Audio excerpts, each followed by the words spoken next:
Assalamu alaikum viewers, my name is Hazik and I welcome you all in the late night organic chemistry podcast that is going to be done first time on YouTube. तो मैं देख रहा हूँ कि हमारी जो आँख है वो थक चुकी है वीडियो स्क्रॉल करते हुए या फिर CBD देते हुए या फिर लेक्चर्स देखते हुए। अब ऐसे में पॉडकास्ट का ऐसे ख्याल आया कि हम इसे बेड पे लेटे हुए या सोने के टाइम या किसी भी हम लेजर टाइम में कानों में ईयरफोन्स डाल सकते हैं और आंखें बंद करके पॉडकास्ट से एक इजी रिवीजन कर सकते हैं।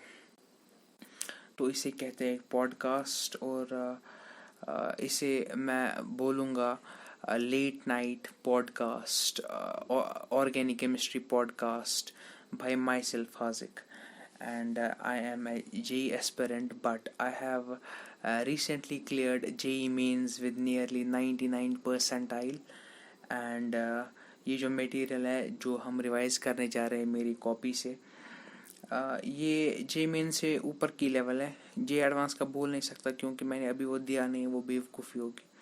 नीट भी 90% इसी में कवर हो जाएगा क्योंकि बेस तो वही रहती है।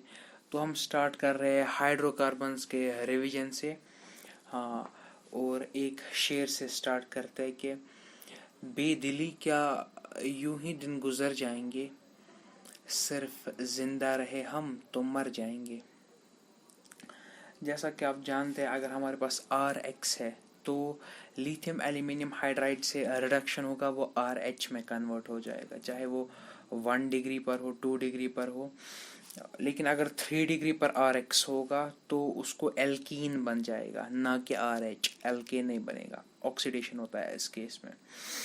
इसी तरीके से अगर हमारे पास SBH होगा, सोडियम ब्रोमोहाइड्राइड, तो वो भी रिडक्शन करके RH बना देता है 1 डिग्री RX को। तो फिर हम अभी हाइड्रोकार्बन्स का बेसिक देख रहे हैं। अगर हमारे पास ROH है तो रेड फॉस्फोरस प्लस H है, उसको एल्केन में कन्वर्ट कर देगा। अगर हमारे पास कीटोन है, रेड फॉस्फोरस HI, उसको एल्केन में कन्वर्ट कर देगा। सिमिलरली अगर हमारे पास RCOOH है तो वो RCH3 बन जाएगा रेड फॉस्फोरस प्लस HI की प्रेजेंस में।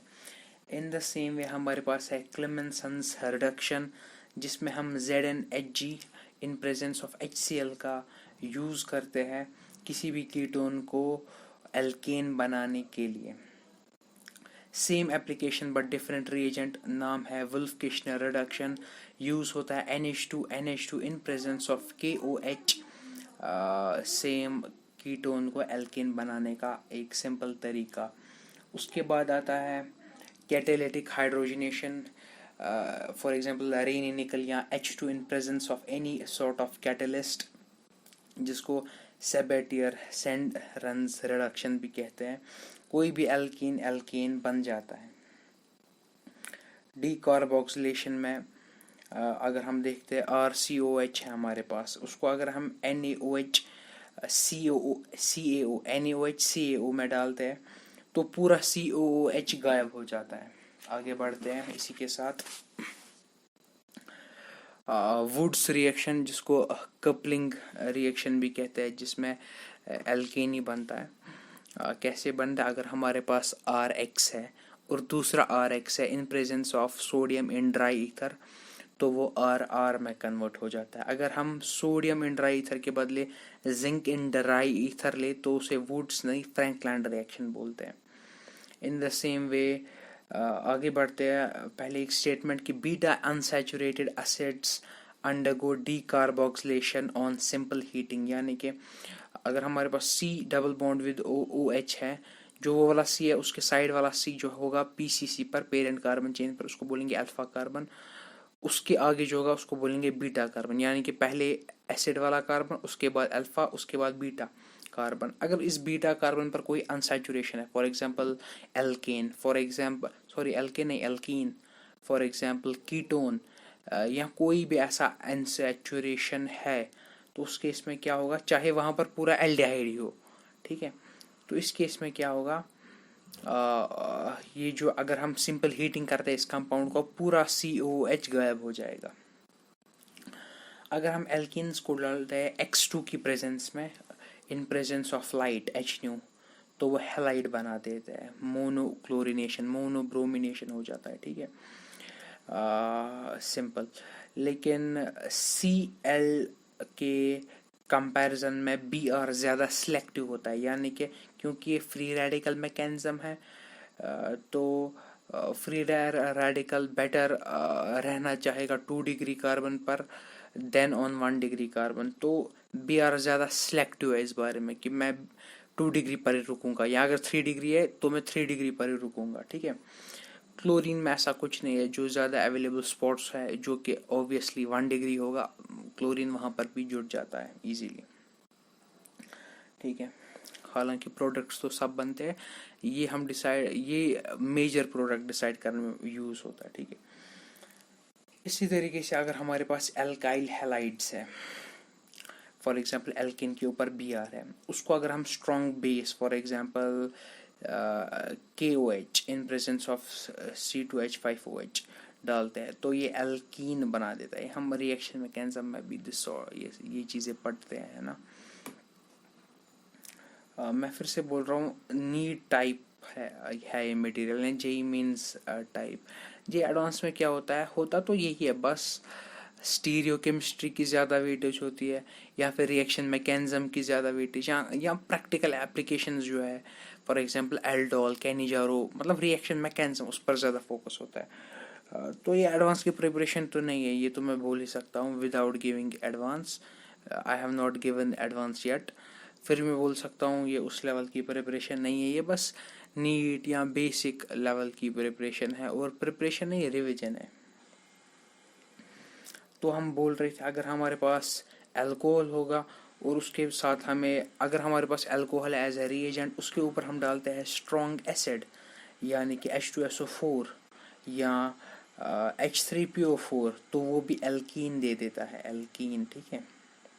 यानी कि OH निकल जाता है, उसके बगल का H भी निकल जाता है, वहाँ पर डबल बॉन्ड होता है। For example H2SO4 100 degree Celsius पर जो काम करता है वही होता है, ठीक है। यानी कि अगर हमारे पास OH है, वहाँ पर डबल बॉन्ड आ जाएगा, ठीक है। OH निकलेगा, उसके बगल वाला H भी निकलेगा, बीच में डबल बॉन्ड आएगा, जिसको एलिमिनेशन रिएक्शन कहते हैं। Al2O3 promotes the above reaction, जो मैंने अभी रिएक्शन बोली, अगर उसमें Al2O3 है, ये कैटलाइज कर सकता है रिएक्शन एज अ प्रमोटर। अगर हमारे पास एल्काइन है और हम उसमें डालते हैं H2 in presence of catalyst, तो हमें मिलता है एक एल्केन। लेकिन अगर हम इसी कैटलिस्ट को पार्शियली डीएक्टिवेटेड कैटलिस्ट से रिप्लेस करते हैं, तो हमें एल्कीन भी मिल सकता है। पार्शियली डीएक्टिवेटेड कैटलिस्ट की टाइप्स है लिंडलर कैटलिस्ट और बर्च रिडक्शन वाला कैटलिस्ट। लिंडलर कैटलिस्ट, या जिसको रोजनमंड कैटलिस्ट भी बोलते हैं, यानी कि PDCaCO3 और PDBaSO4 in presence of quinoline, उससे क्या होता है, सिन एडिशन होता है H2 का on an alkyne to give alkene. Birch reduction में क्या होता है, NaLi इन लिक्विड NH3, उससे क्या होता है, अगर हमारे पास एंटी एडिशन होता है H2 का on alkyne to give a trans alkene, क्योंकि एंटी एडिशन होता है। ऊपर वाले में क्या होता था, लिंडलर में सिन एडिशन, ओके। तो अगर हमारे पास एक डबल बॉन्ड है, हमारे पास X2 इन CCl4 सॉल्वेंट, उस पर कैसे लगेगा, दोनों जगह पर डबल बॉन्ड के दोनों हेड्स पर क्या लगेगा, और X वो एंटी एडिशन भी होगा, ये भी मैं आपको बोल रहा हूँ पहले से। और अगर हम डालते हैं इसी डबल बॉन्ड पर H2O in presence of H2SO4, तो क्या ऐड होगा, वाटर ऐड होगा। कैसे, एक जगह OH, दूसरी जगह पर H। अगर हम इसी पर HX डालते हैं, तो एक डबल बॉन्ड की एक साइड से X लगेगा और दूसरी तरफ से H। अगर हम इसी डबल बॉन्ड पर डालते हैं as an addition reaction X2 in presence of H2O, तो एक जगह पर डबल बॉन्ड तो टूट जाएगा, एडिशन कैसे होगा, एक जगह पर X जुड़ेगा, दूसरी जगह पर OH। अगर हम इसी डबल बॉन्ड पर डालते हैं BH3H2O और OH नेगेटिव, तो क्या होता है, इसी को बोलते हैं ना ऑक्सीमर्क्यूरेशन डीमर्क्यूरेशन, सॉरी इसको बोलते हैं hydroboration oxidation. BH3 then oxidation oxidising agent और OH नेगेटिव, उससे क्या होता है, OH और H का एडिशन होता है डबल बॉन्ड पर, लेकिन किस तरीके से, एंटी मार्कोवनिकोव के तरीके से।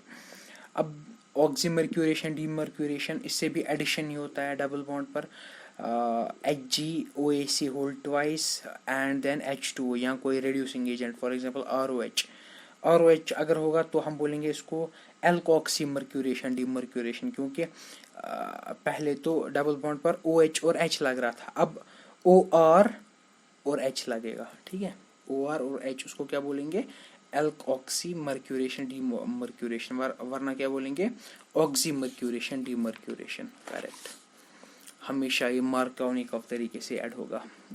हाइड्रोबोरेशन ऑक्सीडेशन मैंने ऑलरेडी बोला था, पहले स्टेप में BH3 in presence of tetrahydrofuran, second step में H2O2 in presence of base. होता क्या है, डबल बॉन्ड पर एडिशन होता है, किस चीज़ का एडिशन होता है, वाटर का, H और OH का।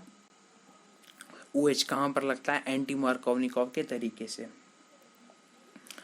हाँ, और डबल बॉन्ड पर अगर हम X2 डालते हैं तो क्या होता है, दोनों कार्बन्स पर X और X जुड़ जाते हैं एंटी एडिशन के तौर पर, करेक्ट। हाँ, आगे बढ़ते हैं। हाइड्रोकार्बन्स ही है बेसिक। अगर आप सोच रहे हैं वो बहुत सारी रिएक्शन जो शूमान गटरमैन रिएक्शन, वो सब कब आएगा, वो आएगा हेलो एल्कीन के टाइम पर, ठीक है, हेलो एल्कीन हेलो अरीन्स के वो टॉपिक्स हैं। अभी ये बेसिक चल रहा है, इसी में पूरा ऑर्गेनिक केमिस्ट्री है, ये बेसिक हर जगह से उठाया गया है ना, उसी कंपाइलेशन को बोलते हैं हाइड्रोकार्बन्स। इसी में अगर हम देखेंगे आगे, अगर हमारे पास एल्कीन है उस पर हम पर एसिड डालते हैं, हमें मिल जाता है एक एपॉक्साइड, ठीक है। एपॉक्साइड क्या मतलब, डबल बॉन्ड के ऊपर ऑक्सीजन ऐड हो जाता है। ऑक्सीजन को दो बॉन्ड बनाने होते हैं ना, वो एक कार्बन के साथ भी बॉन्ड बनाएगा, दूसरे कार्बन के साथ भी बॉन्ड बनाएगा, वहाँ पर एक ट्रायंगल जैसा हो जाएगा। और ये एपॉक्साइड किसी भी एपॉक्साइड की एक एग्जांपल है MCPBA, metachloroperoxybenzoic acid in presence of CCl4 solvent.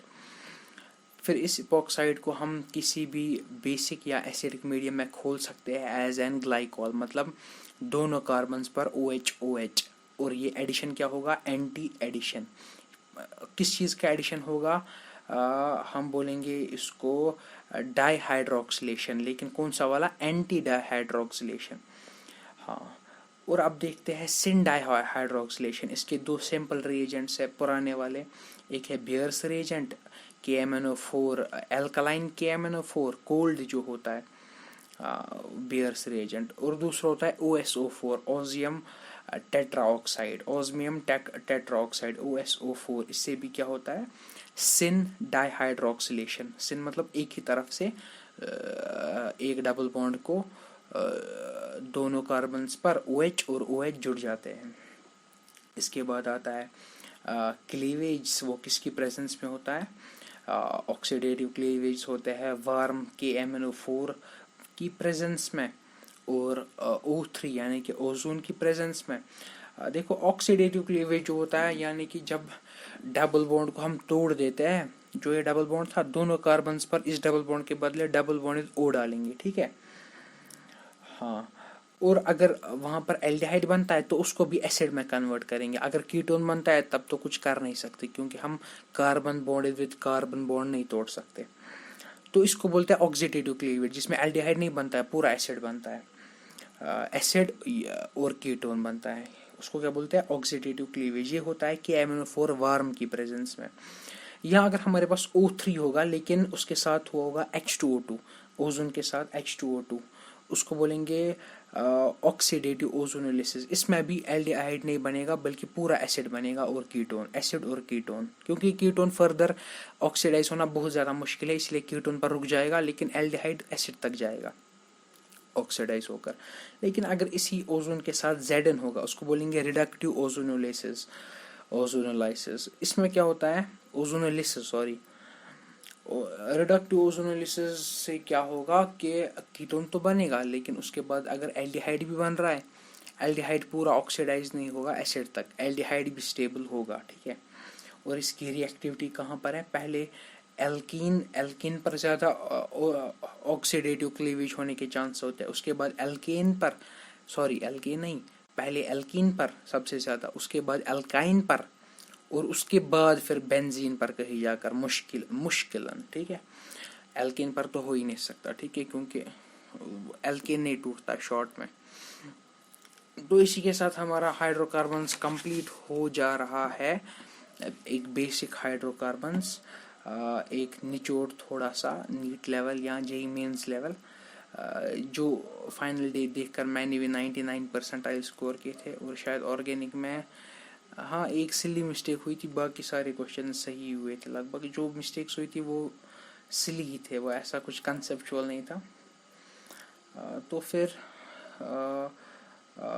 हम आपके साथ आपसे रुखसत चाहेंगे, और अपने फ्रेंड्स के साथ ज़रूर शेयर करें। ऐसा ना सोचें कि वो आपसे आगे चले जाएंगे या उनको इससे फ़ायदा आ जाएगा। वो तो अच्छी बात होगी अगर वो भी फ़ायदे में रहेंगे, उससे आप भी फ़ायदे में रहोगे, क्योंकि आपकी फ्रेंड्स जो है वो आपकी सराउंडिंग है, और अगर आपकी सराउंडिंग स्ट्रांग है तो आप भी ग्रो करोगे डेफिनेटली। तो इसी के साथ नहीं, पहले बोलना चाहूँगा कि कमेंट में लिखिए आपको कैसा लगा। और मैंने आपको बता दिया पॉडकास्ट ऐसा ही होता है, आप बस सुन रहे हो, ठीक है। आपको शायद कहीं कहीं पर समझ नहीं आएगा, कुछ बच्चे सोच रहे होंगे कि जब हमें वीडियो में समझ नहीं आता ऑडियो में कैसे आएगा समझ, पर पॉडकास्ट यही है। पॉडकास्ट के बेनिफिट्स भी है, हर चीज़ के बेनिफिट्स भी है, ड्रॉबैक्स भी है, इसके भी दोनों चीज़ें हैं। इसको एडजस्ट करना है, मसला कोई नहीं है। और मैं पॉडकास्ट के बारे में इसलिए बता रहा हूँ ताकि वो ना हो हमको उनसे थी लाइक्स की उम्मीद जो नहीं जानते पॉडकास्ट क्या है। इसी के साथ मिलते हैं अगले वीडियो में, तब तक के लिए अल्लाह हाफिज़।